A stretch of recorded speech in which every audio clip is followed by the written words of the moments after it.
In the mist-shrouded England of 1443, a child was born who would reshape the very foundations of the English monarchy. But this is not a fairy tale of royal splendor. This is the stark, unflinching story of Margaret Beaufort, a girl whose childhood was stolen, whose body was broken, and whose spirit was forged in the crucible of medieval brutality into something unbreakable. Her story begins not in a palace, but in trauma, so profound it would echo through centuries of English history. Picture, if you will, a 12-year-old girl standing before a man twice her age. The year is for Margaret Beaufort, heir to one of England's most powerful bloodlines, is about to become a bride. But Edmund Tudor, Earl of Richmond, sees not a child but a walking treasury. In his eyes, Margaret represents something far more valuable than innocence. She represents the key to vast estates, political power, and the continuation of his own ambition. The marriage contract had been signed when she was just 6 years old, a common practice that usually came with an unwritten understanding. The bride would remain in her family home until she reached physical maturity. Edmund Tudor had other plans. "The girl will come to Wales immediately," he reportedly declared to Margaret's guardians. "The marriage must be consummated without delay."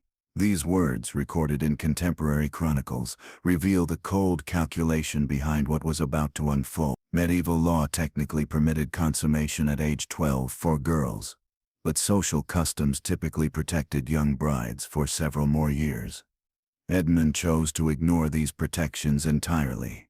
The journey to Caldicot Castle in Wales must have been terrifying for young Margaret. Contemporary accounts describe her as small for her age, with the delicate frame typical of nobility who often suffered from poor nutrition despite their wealth. She had been raised in the household of William de la Pole, Duke of Suffolk, where she received an exceptional education for a girl of her time. She could read and write in both English and Latin, understood complex theology, and had shown remarkable intellectual promise. But no amount of education could prepare her for what Edmund Tudor intended. Within days of her arrival at Caldicot Castle, Edmund consummated the marriage. There are no gentle euphemisms that can soften this historical reality. A 24-year-old man, driven by greed and political ambition, sexually assaulted a 12-year-old child.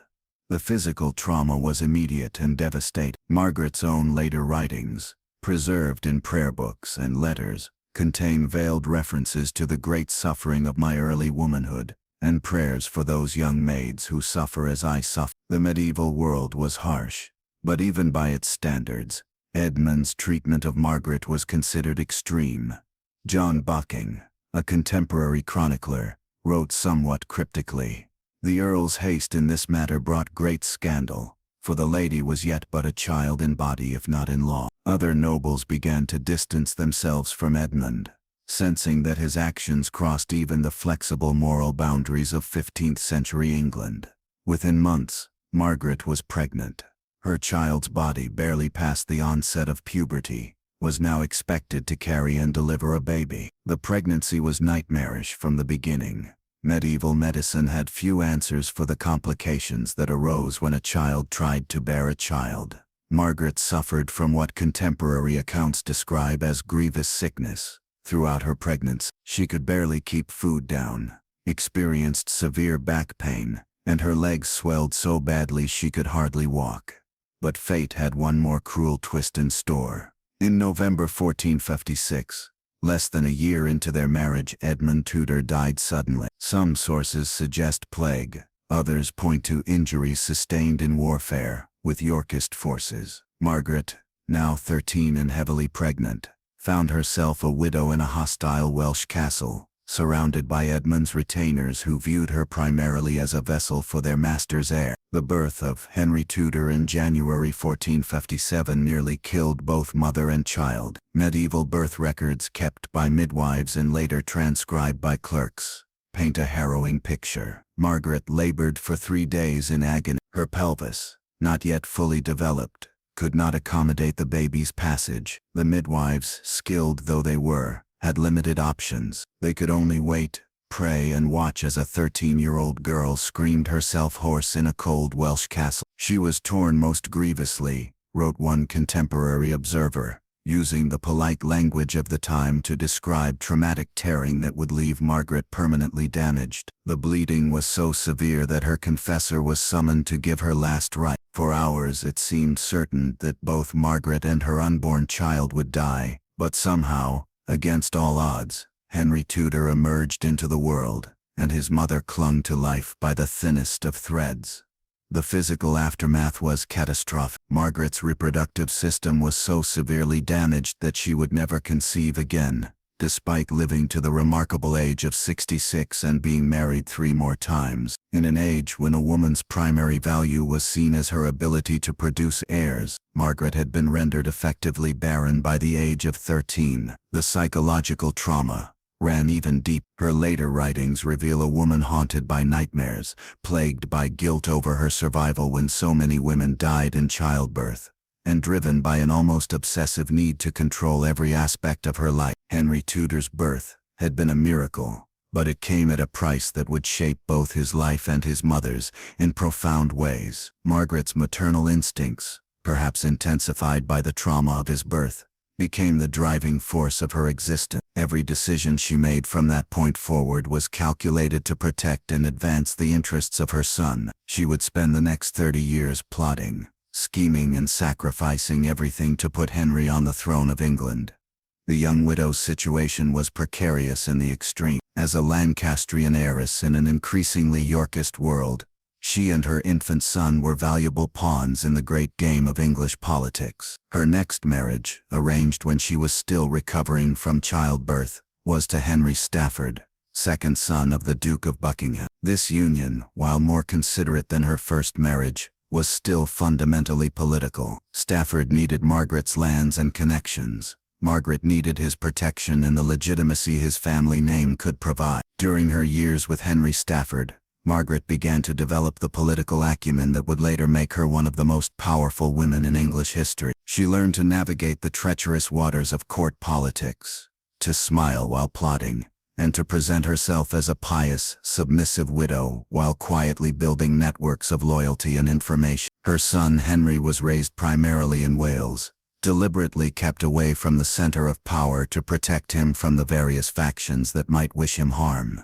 The Wars of the Roses raged around Margaret like a storm, and she watched with calculating eyes as fortunes rose and fell. When her second husband died in 1471, she was free to choose her third marriage more strategically. Her selection of Thomas Stanley, one of the most powerful and pragmatic nobles in England, demonstrated her growing political sophistication. Stanley was a survivor, a man who had managed to maintain his position through multiple regime changes by carefully choosing when to be loyal and when to be expedient. Margaret's relationship with Thomas Stanley was different from her previous marriages. By now in her late 20s, she had developed into a formidable woman with clear goals and the steel necessary to achieve them. Stanley respected her intelligence and political instincts, and their marriage became a true partnership in the pursuit of power. Together, they began to lay the groundwork for what would become one of the most audacious political conspiracies in English history. The key to Margaret's long-term strategy was patience. While others plotted hasty rebellions that ended in disaster,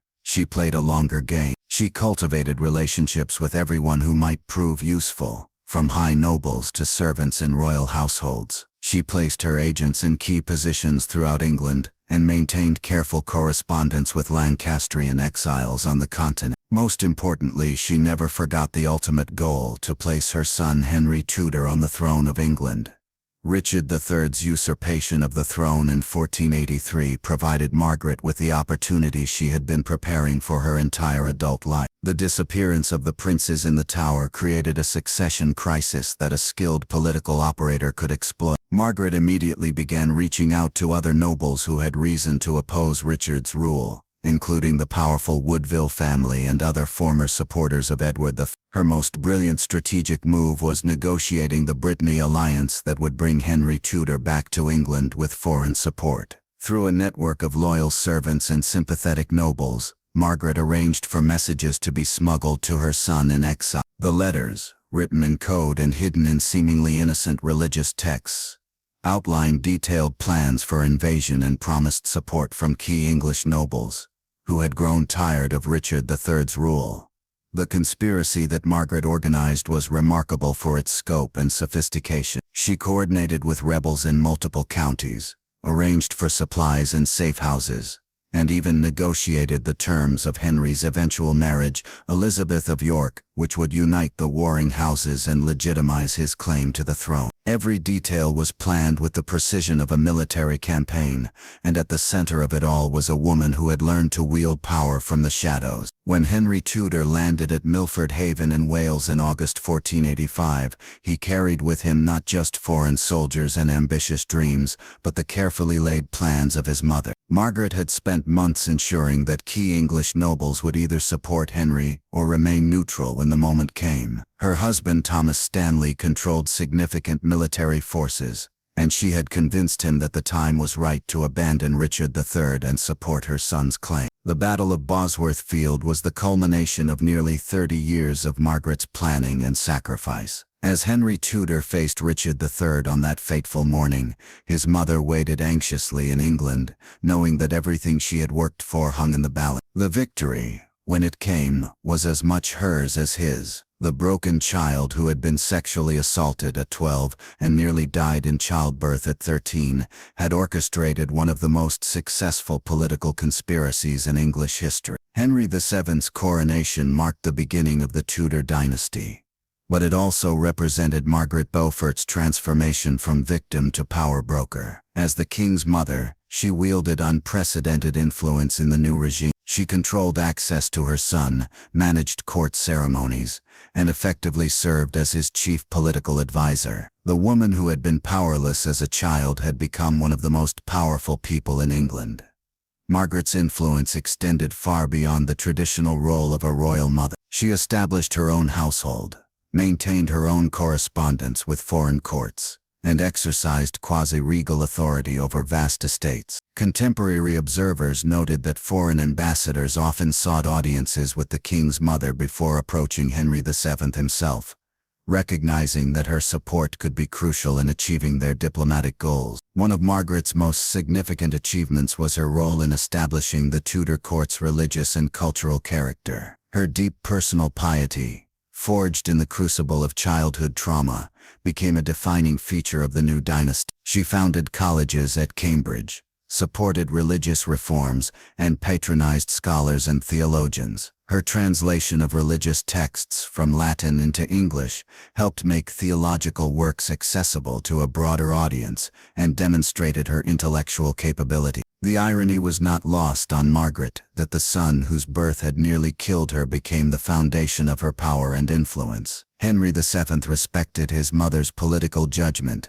and often deferred to her advice on matters of state. Their relationship, forged in the trauma of his birth and the years of exile that followed, was extraordinarily close. Margaret had literally given her body and her reproductive future to bring Henry into the world, and that sacrifice created a bond that would last until her death. Margaret's approach to power was necessarily different from that of male political operators. Unable to lead armies or hold formal office, she worked through networks of personal loyalty, religious patronage, and strategic marriages. She understood that in a world where women were expected to be submissive, real power came through influence rather than authority.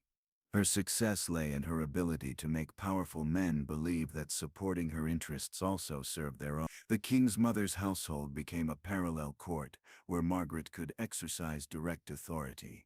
She maintained her own guards, issued her own orders, and received foreign dignitaries with all the ceremony due to a queen. Contemporary accounts describe elaborate banquets and religious ceremonies where Margaret appeared in robes of state, surrounded by the symbols of her power and influence. She had created for herself a position that had never existed before in English history. Margaret's relationship with her daughter-in-law, Elizabeth of York, was complex and sometimes tense.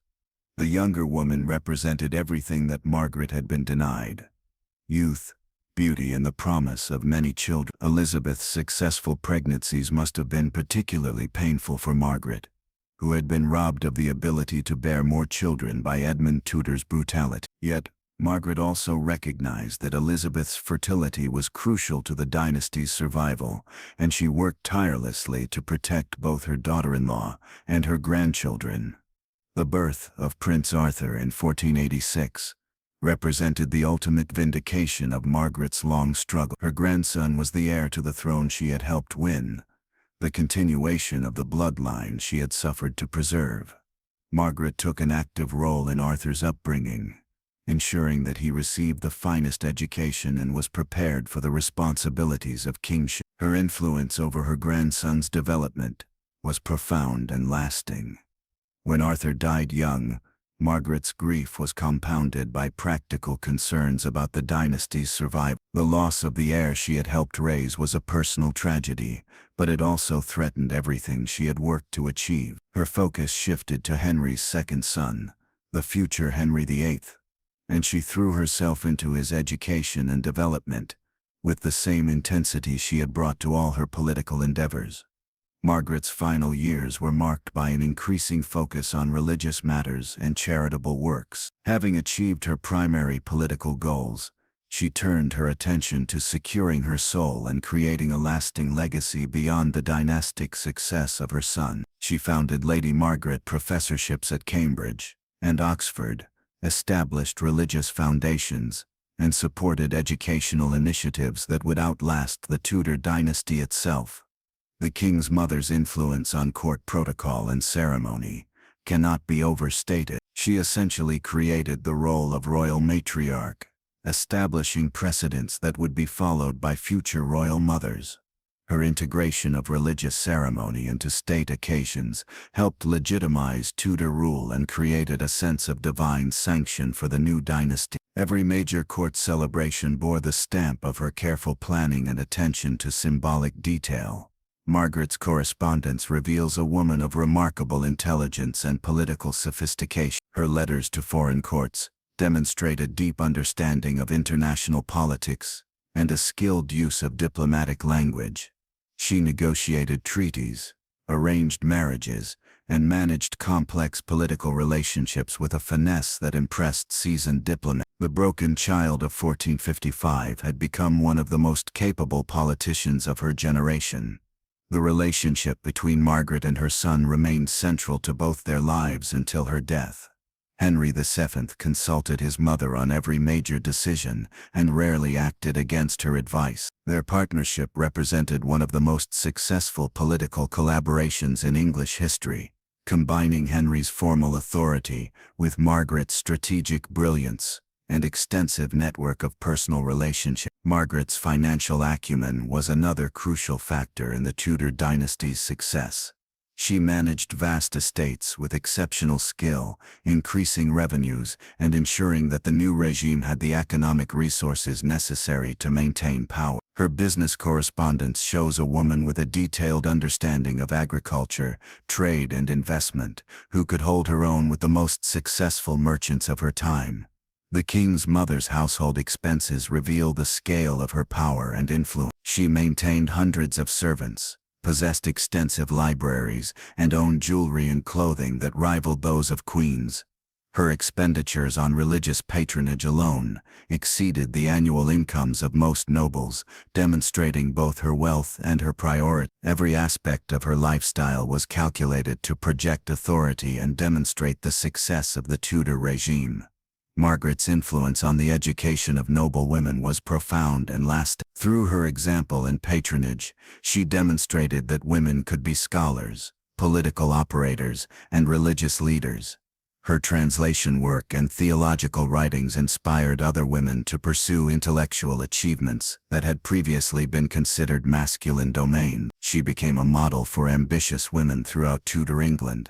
The networks of loyalty that Margaret built during her years as king's mother extended throughout English society, from great nobles to minor clergy, from successful merchants to skilled craftsmen. Thousands of people owed their advancement to her patronage. This web of personal relationships became one of the Tudor dynasty's greatest sources of stability and support. Margaret's approach to religious reform was characteristically pragmatic. While personally devout, she understood that religious policy had to serve political ends. Her support for moderate reforms helped position the Tudor regime as responsive to popular concerns, while avoiding the dangerous extremes that could provoke rebellion. Her theological writings reflected this balanced approach, emphasizing personal piety while respecting established tradition. The king's mother's final illness in 1509 marked the end of an era.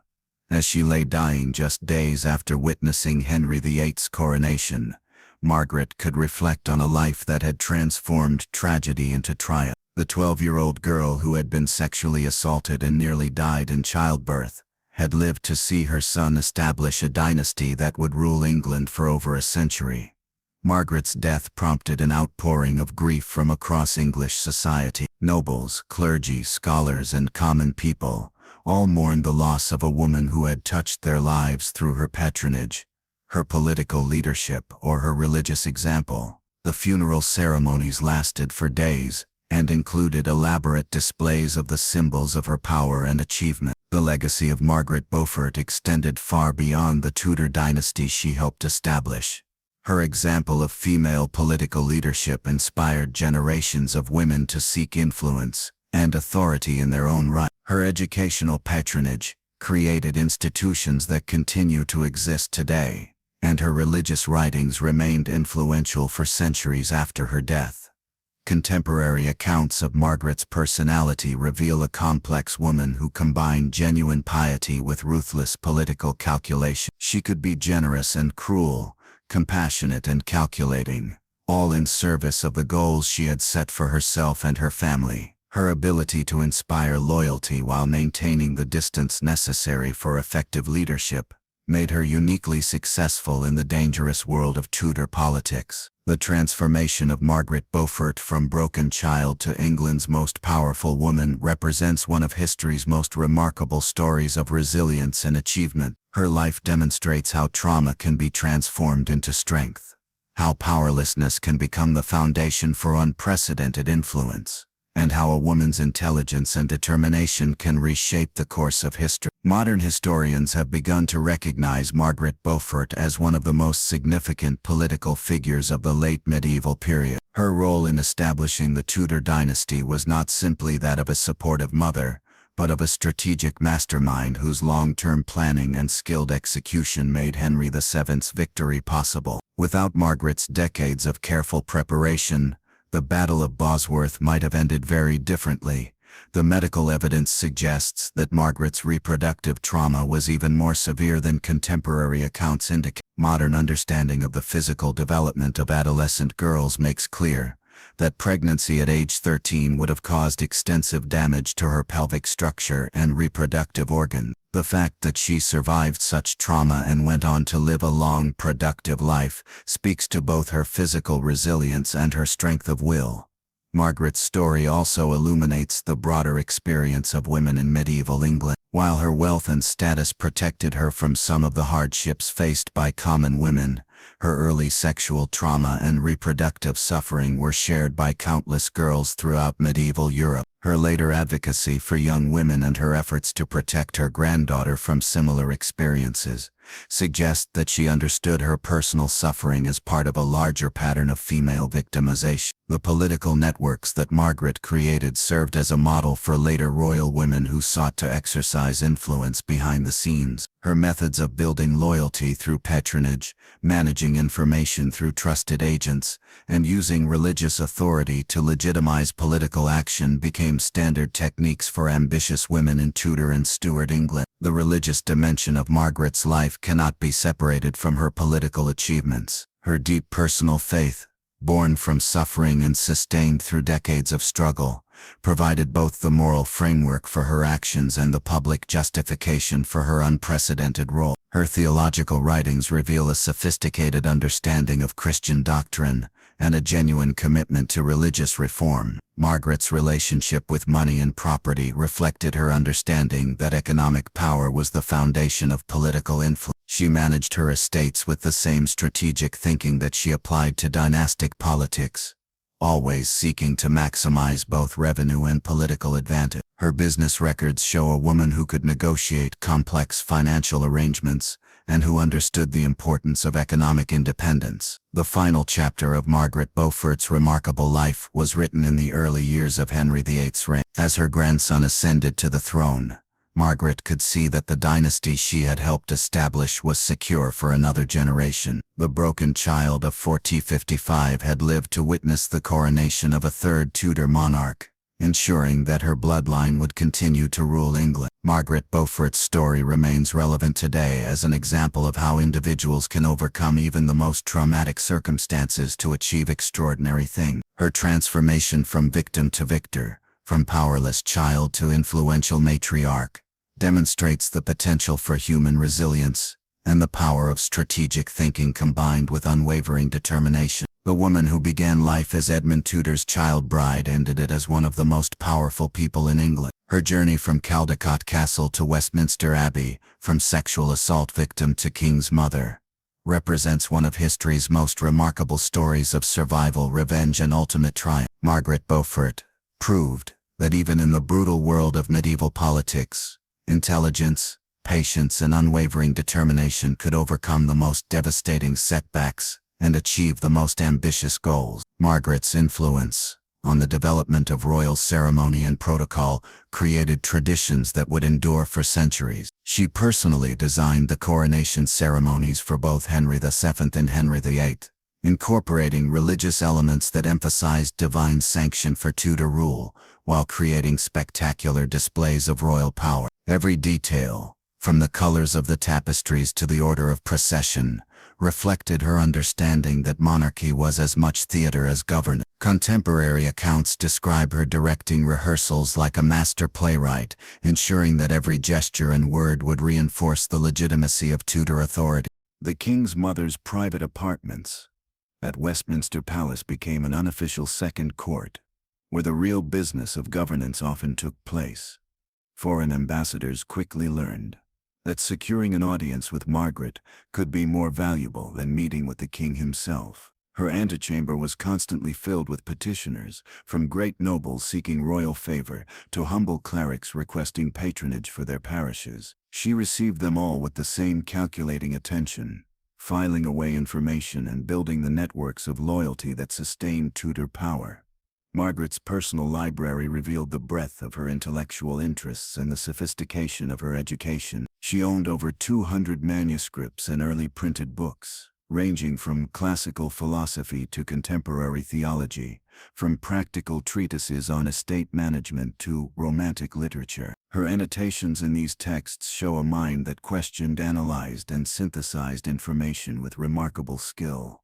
She often lent books to other noble women, encouraging their education and creating a circle of learned ladies who could support her political and religious initiative. The trauma of Margaret's early sexual assault cast a long shadow over her approach to the marriages of other young women in her circle. When Henry VII began considering marriage alliances for his own daughters, Margaret insisted on detailed negotiations that included specific protections for the young brides. Her influence led to marriage contracts that included unprecedented safeguards, such as clauses preventing consummation until the bride reached a certain age and guarantees of separate households for young wives. These innovations reflected her determination that no other girl should suffer as she had suffered. Margaret's relationship with money was shaped by the fundamental understanding that financial independence was the foundation of personal freedom. Having been made powerless by her youth and gender, she was determined never to be economically vulnerable again. Her meticulous accounting records show a woman who tracked every penny invested wisely in land and commercial ventures, and always maintained liquid resources that could fund political activities or provide security in times of crisis. Her wealth became her weapon, and she wielded it with surgical precision.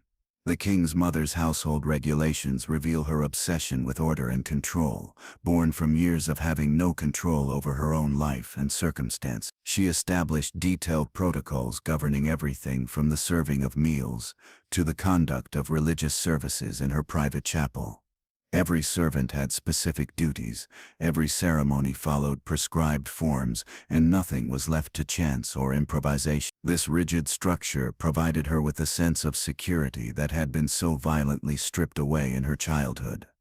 Margaret's correspondence with European courts demonstrates her sophisticated understanding of international politics and her role in shaping English foreign policy. She maintained personal relationships with influential women across Europe, from the French regent Anne of Beaujeu to the Spanish Queen Isabella of Castile. These connections provided England with valuable intelligence about foreign intentions and created diplomatic channels that supplemented formal negotiations. Her letters, written in elegant Latin or French, established her as a serious political player on the European stage. The religious patronage that consumed so much of Margaret's energy and resources served multiple purposes beyond personal piety. By founding colleges, supporting scholarship, and commissioning religious works, she created lasting monuments to Tudor legitimacy while building networks of clerical support for the dynasty. Every priest she supported, every scholar she patronized, every church she endowed, became part of a vast web of loyalty that strengthened royal authority throughout England. Her generosity was strategic as well as spiritual. Margaret's approach to the education of noble children reflected her belief that knowledge was power, and that the next generation must be better prepared than her own had been. She personally oversaw the curricula for her grandchildren and the children of allied families, ensuring that they learned not just traditional subjects, but also practical skills like estate management, legal principles, and diplomatic protocol. Her educational philosophy emphasized critical thinking and strategic planning, preparing young nobles to navigate the complex world of Tudor politics.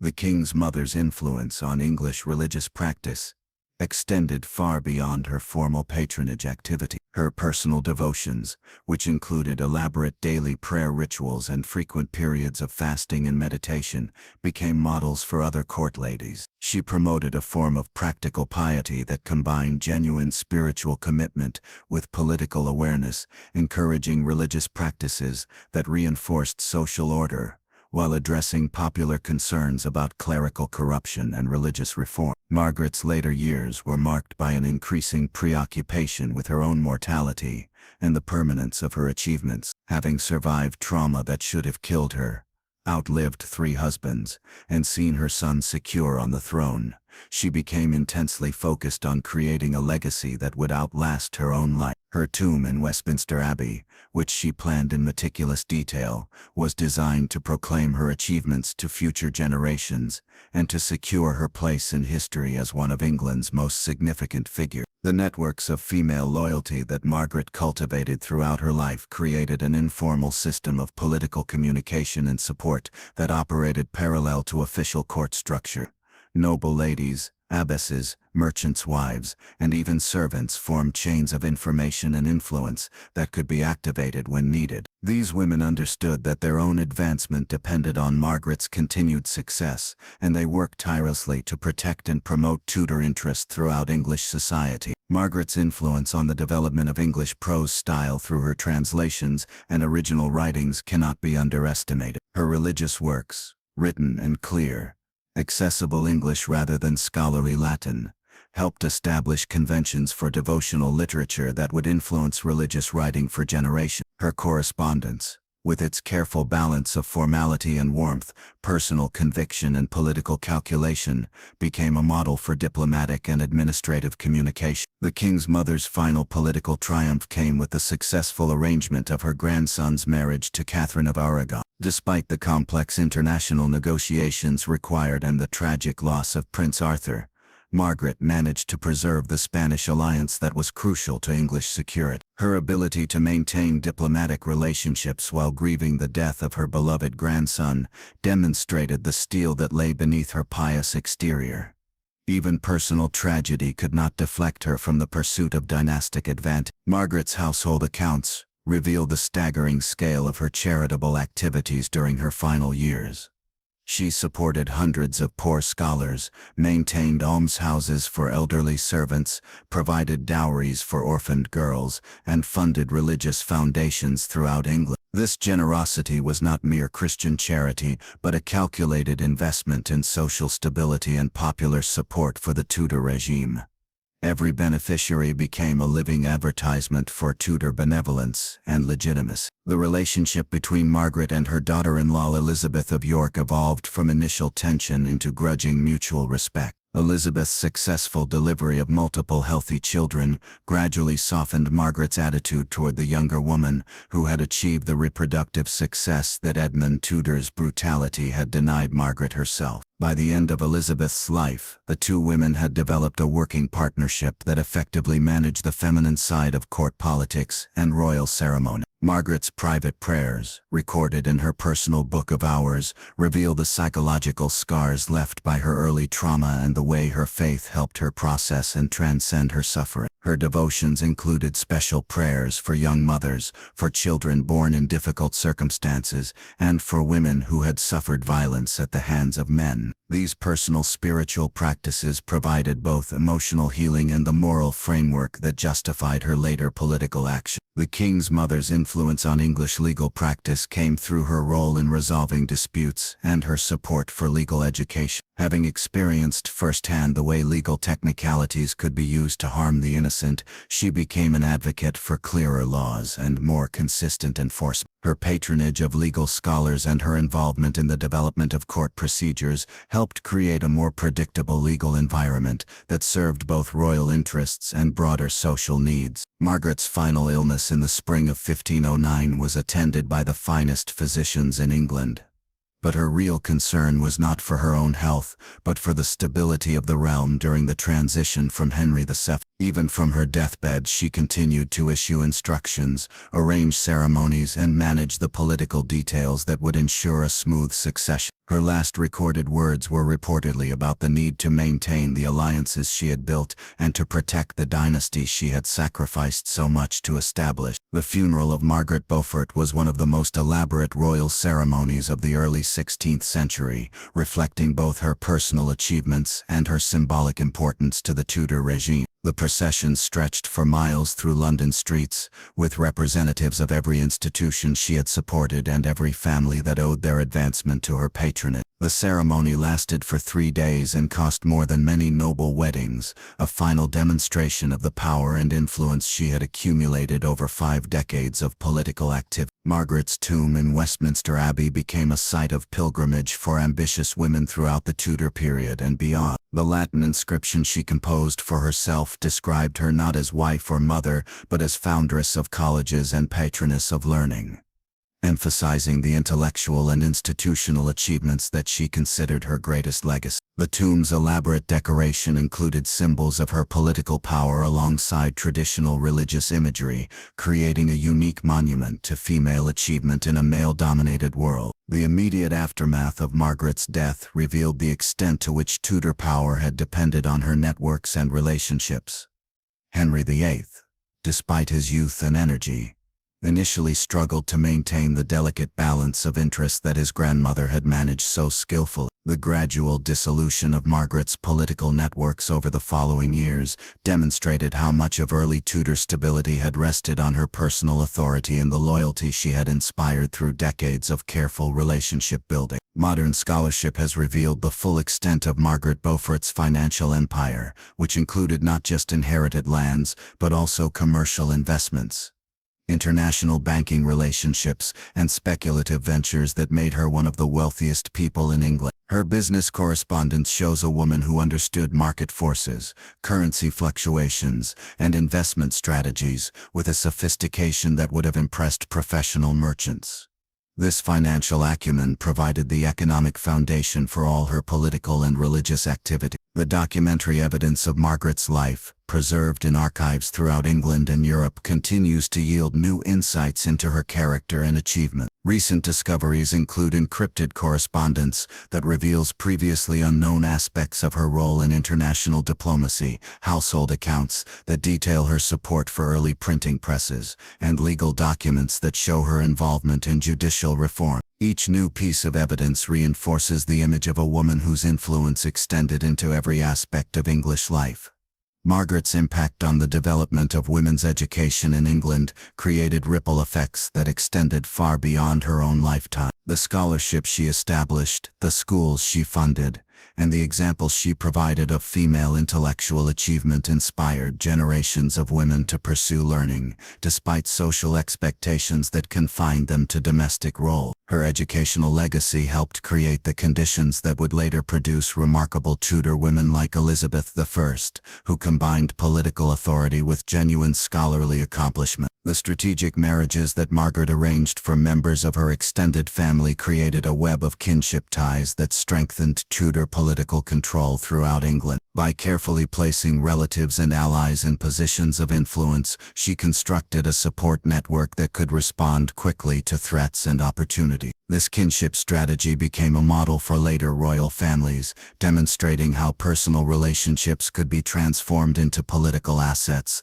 through careful planning and patient cultivation. Margaret's influence on English religious architecture came through her extensive church building and renovation projects, which helped establish the distinctive style of Tudor religious building. Her personal involvement in architectural planning, from the design of college chapels to the renovation of parish churches, reflected her understanding that physical spaces could reinforce spiritual and political messages. The buildings she commissioned served as permanent advertisements for Tudor piety and prosperity, visible reminders of the dynasty's commitment to both earthly and divine authority. The final testimony to Margaret Beaufort's remarkable transformation from broken child to England's most powerful woman lies not in any single achievement but in the cumulative effect of her life's work. She had taken the trauma of sexual assault, the agony of near-fatal childbirth, and the powerlessness of medieval girlhood and transmuted these experiences into the gold of political influence,